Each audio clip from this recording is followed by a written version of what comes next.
All right, so I'm live here, and this is the first episode of a new live stream weekly and podcast called 52 Weeks of Swift. It's part of a larger umbrella, 52 Weeks of languages, where I cover different languages like the Go language, C# language, Rust, you name it. I'll probably cover it at some point in the future. But for now, and at least let's say for the next year or so, I'm going to be doing a lot of stuff with the Swift language. Part of this is because of a few different reasons. One, way back in the day, in the early 2000s, I was actually doing Cocoa development. And one of the things I did was actually build a commercial desktop application for the OS X operating system. And it was a deduplication tool where it allowed you to look through your file system, kind of get this visual display of all the duplicates and then decide which ones you wanted to clean up. So this was actually the first week the store launched for the desktop. I had an app in there. It was in there for several years and did well, actually, financially from the application. I wrote that with the Objective-C language. I know longtime Apple fanboys love Objective-C, even though I made, I would say probably six figures at least developing professional software for the OS X operating system. I hated Objective-C. I just really don't like it. I just felt clunky and just, really to manage memory and all kinds of really tricky stuff. If I'm going to be called a wimp because I don't want to manage memory, that's fine, but I really didn't enjoy it. Now, Swift is a totally different thing, though, because what I like about the Swift language is it's very, very high level, and it reminds me of things I've done with the F# programming language, also with Python, and I really love that it has type inference. So I think this is the future, is languages like Swift. I think the older languages like Python, there's a lot to like about it, but what is interesting about Swift is it feels like the future, or either Swift or a language like Swift. The reason for this is, why would you not have type inference? This is something that just helps your code be more reliable. Also, it has things like immutable variables, and so many times you don't want your variables to be mutated, and that comes with it. You have an awesome compiler. That's yet another thing that I think is a problem with scripting languages, is the lack of a compiler can cause huge problems in terms of reliability and then performance. I mean, I think we're at this period now where people, I feel like, are burning lots of CPU cycles doing things that they don't need to. And when you're using a language like Swift, it's very, very efficient. So that's just from a high level. The other thing I really like about the Swift language is that it also interacts with the whole iOS and OS X ecosystem. So you can do things like build watches, you can build TV apps, you can build desktop apps, you can build mobile apps. And so that's what I'm going to be covering over the course of the next year. It's just a little bit each week. I'll be playing around with something. By no means am I saying that I'm, a guru at Swift at all, but I'm going to be approaching things from somebody that's kind of getting back into the OS X development space. And I think probably I'll even get to the place where I can demo some commercial apps that I'm building and show you how to build a commercial app and put it into the App Store. But we're going to start very, very basic today, and I'll cover some things that I've been playing with this week. Additionally, the other thing that I think is interesting about the Swift ecosystem is I've spent a lot of time with machine learning, and I wrote a book recently on MLOps, and there's a lot of fun stuff happening in the machine learning and computer vision space with the Xcode environment. And so I'll probably cover some of that as well and talk about it. So that's really where I'm coming from, is just exploring the language over the next several weeks, and also telling you, things I'm working on, and probably eventually I'll get to the point where I walk you through, how to build a commercial style application and then put it into the App Store. So if that sounds interesting to you, feel free to subscribe to this podcast. It'll probably be published in the next couple days or so. And then also feel free to subscribe to the live stream. It's going to be every Tuesday at 4 p.m. Eastern time. All right, so that's the precursor for the stuff that I'm working on. I'm going to go ahead and share my screen here. And what I will do is, let's see here. I will probably start off with just an overview of some of the stuff I've been working on in terms of code. And so here's this repo, a gift, 52 weeks of Swift here. And I guess a couple things to point out with, to start out with, is that in terms of Swift, a great place to start, and I'm actually going to probably use this as a reference and riff off of it a little bit for the next several weeks, is to go into the official Swift tour. And this would be docs.swift.org. And so, one of the first things that you would do is just, print the hello world here. And then you can go through all this tutorial. And there's a lot of really cool things about this that I think are nice.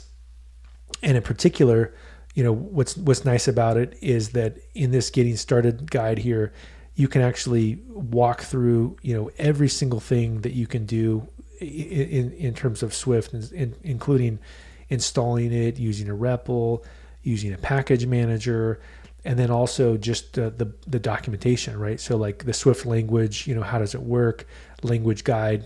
And then this is, I think, where I'll start after this week. I'll get into, just walking through step-by-step basic operations, strings, collection types, control flow, functions, closures. I'm a huge fan of closures, error handling, concurrency. So we have a lot of different weeks that we can cover things in the Swift language. So that's the start there.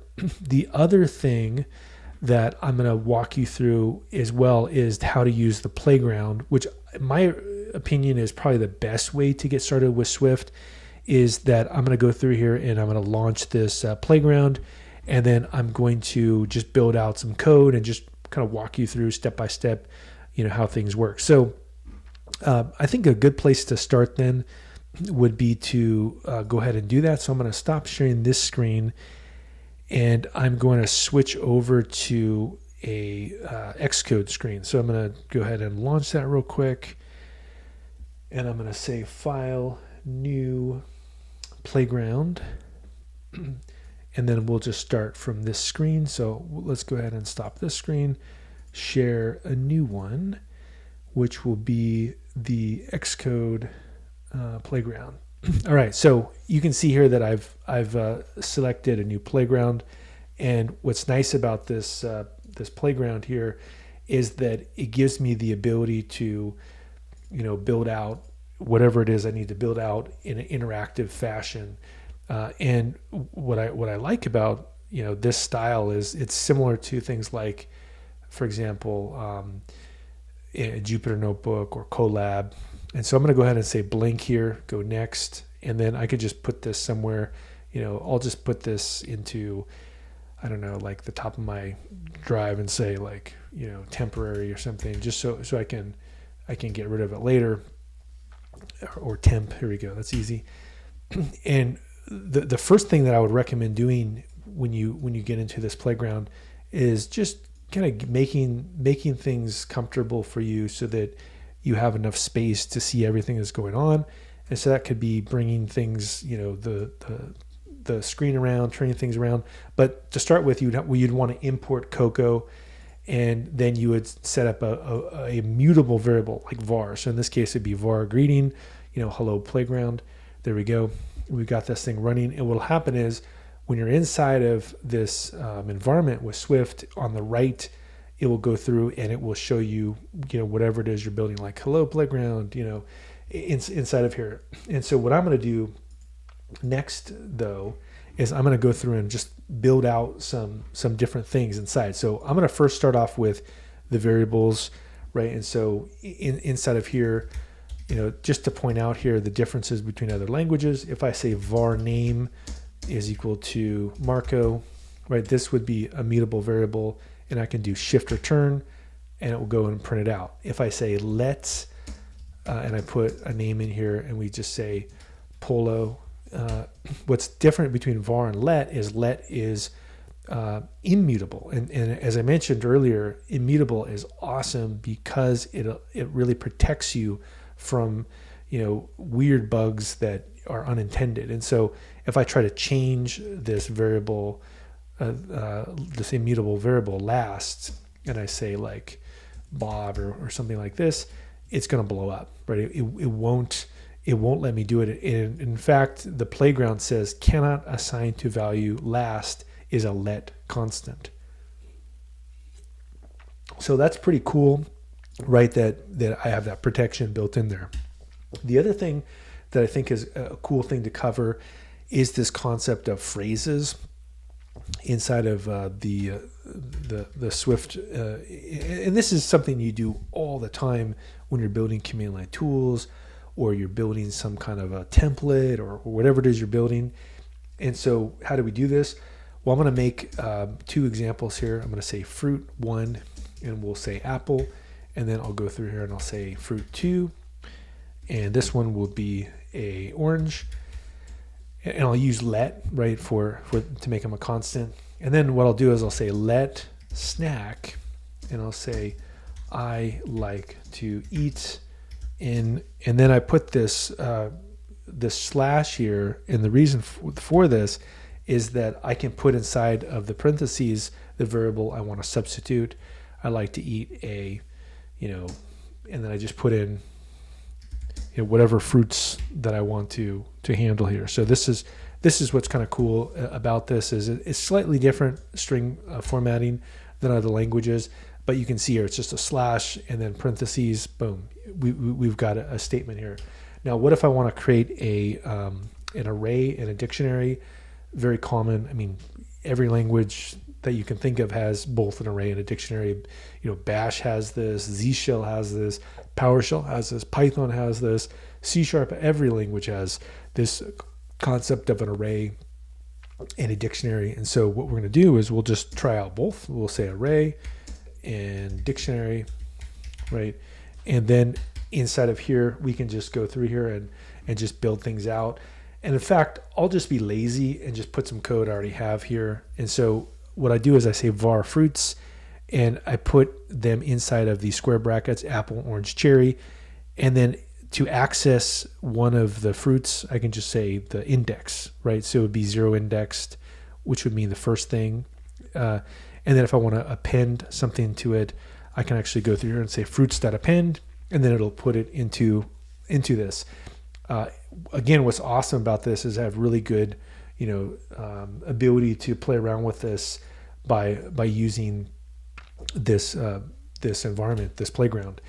Dictionary, same thing. If I say var meal and I go in here and I put just inside here key value pairs, dinner, steak, lunch, salad, breakfast, fasting, I can say let dinner, and then I say equal meal, and then put in the key dinner. And that what that would do, it would just access basically the key, and then it would return back the value, which in this case would be steak. So very, very intuitive language to play around with. The other thing that I'll mess around with here is a for loop. And in this example here, you can see I have some control flow, and I say, this is, I think, one of the best ways to learn a language is build a for loop. I say for fruit and fruits, and I say if the fruit is equal to an apple, then print out I love to eat fruit, and do that same string substitution with the backslash and the fruit in parentheses. And then I add an else and say, if for every other match, go ahead and print out the other fruit. And you can see here at the bottom of the environment here, it says, I love to eat an apple. I'm okay with eating oranges. I'm okay with eating cherry. I'm okay with eating pear. These are all things that, I can play around with here in this for loop. Now, the final thing that I'll say here is that functions are really, really fun to play around with. And in my opinion, this is really kind of makes you master a language, is to build a function. All functions work the same. There is a unit of work that's in the middle. There's an input and there's a return. And so in this case, what we want to do is build something using func. That's the keyword.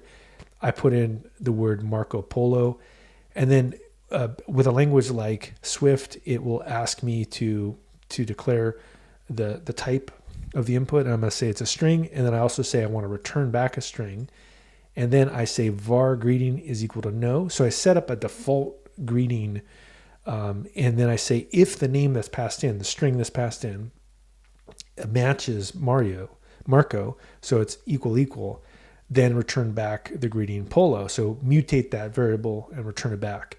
Otherwise, just return back the default greeting.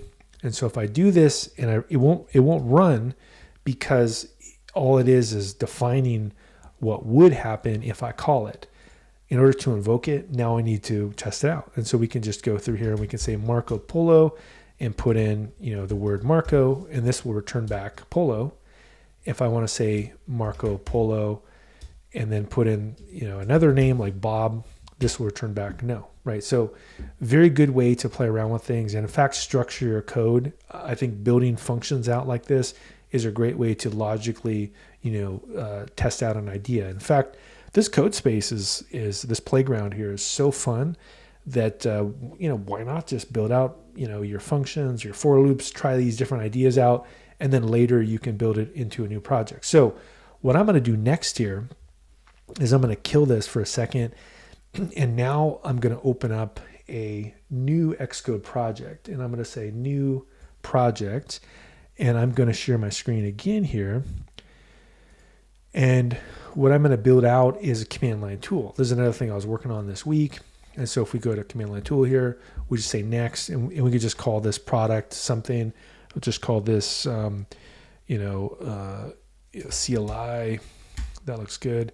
Same thing. I'll just put this in my desktop somewhere. And then I can actually do a lot of stuff now that I've got this built into this this interface. What I can start off with is inside of here we have the hello world, and to run it I can just go through here and just click on start it. It goes through, it builds it. We just make sure everything works, right? That's just the hello world. But most command line tools, and you can see the outputs below, almost all useful command line tools will have some kind of option argument parsing library. And so to do that, I can just go to File, Add Packages, and this is the thing that pops up. And these are all official Apple packages, which I think, in my opinion, I'm a huge fan of the official people that make the language. Let's first at least look what they're doing, so that if it's good enough, I want to stay there. You're taking a huge risk by just kind of wildly trying to find other people's libraries. Not that you don't have to, but why not start with something that's basic and try it out first. So in this case, we say Swift argument parser, and then it even gives you this whole like set of instructions here on how to build things out. And so I'm going to go ahead and just click add package, and then it will add this thing inside. And what's nice about this thing is that it will go through and add this thing to my my Xcode project. Now the next thing that I'm going to do is I'm going to go ahead and find another project that I had set up, and I'm going to take some of the code and just paste it in here. So basically, if I go through this project and I replace some of the things I've got in here, I'll walk you through what's happening. So the first thing that I do is I have the ability to import that argument parser that I included as a package. So I say import argument parser, and then I go through here and I build a struct, which is a repeat parsable command. And inside of here, we have the flag here. And then we also have the ability to have the number of times I'm going to repeat. And so what we do as well is we have a var phrase, and this var phrase is the phrase that I want to complete. So basically there's three things that can happen. It's whether you want to include the counter, by default it's false. Whether, how many times you want to, repeat a phrase, and this would be a var count. Remember, because var makes it mutable, this would allow us to put different inputs in. And then we have var phrase, which is the string. So, and at this point we say mutating function, we say run throws, and inside we say for every item that comes up in the repeat count, if we've included the counter, right, which is the thing that lets us count the phrases, then go ahead and print the phrase, a certain number of times. And then in order to invoke it, I say repeat.main. So it's about 25 lines of code or so. And if I go ahead and I run this, this will go ahead and build this out. And then notice at the very bottom here in the output, it says, error, missing expected argument phrase. And it expects you to say repeat, and then put in, a count for what it is you're building. So there's a couple ways that we can actually now test out this command line tool. One of the ways I like to do it is I like to go to the, there's a section here where we can actually go to the product and show the build folder for the product in the Finder. And so I'm going to go ahead and do that. I'm going to say basically build for running first. And then the next thing I'm going to do is I'm going to go ahead and find that location. So we'll go through here and we'll say products and go ahead and find show build folder in the Finder. Here we go. And notice that I've got this thing right here, debug, and I've got this CLI. So I can open up a terminal, and this is one of the cool things about using a framework like this with Swift and Xcode and everything, is that I've got a lot of power at my fingertips here. I can just go through and just drop this executable into my shell. And there we go. And if I just go this, right, it says, boom, it's already ready to go. And I could use this as a binary and basically create a deployment process that syncs this up on my machine. So now all I need to do is I just say the phrase, right? So I could say, today is a great day for Swift, and do this. And then boom, it goes through and it says today is a great day for Swift. Now, in my case, what I want to do is say counts, and then say 5. And then we see today is a great day for Swift. And then it goes through and it prints out 5. If I want to do another, phrase or do something else, we can also say like, hello world or whatever, hello world, and then do count 2, right? So very straightforward tool to play around with, but the general idea is that you can build out very high performance command line tools using the Swift framework, especially if you go through here and you use things like the third-party packages. And so in a nutshell, I think that's probably a good place for me to end up for the day. And I'll just say that, we're going to cover a little bit like this each day, something I'm working on, maybe, command line tool, mobile app, iOS app, TV app, or some parts of the language, and probably, anywhere between 30 to 60 minutes. So hope to see you next week at 4 p.m. and I'll cover some more with 52 weeks of Swift. All right. See you soon.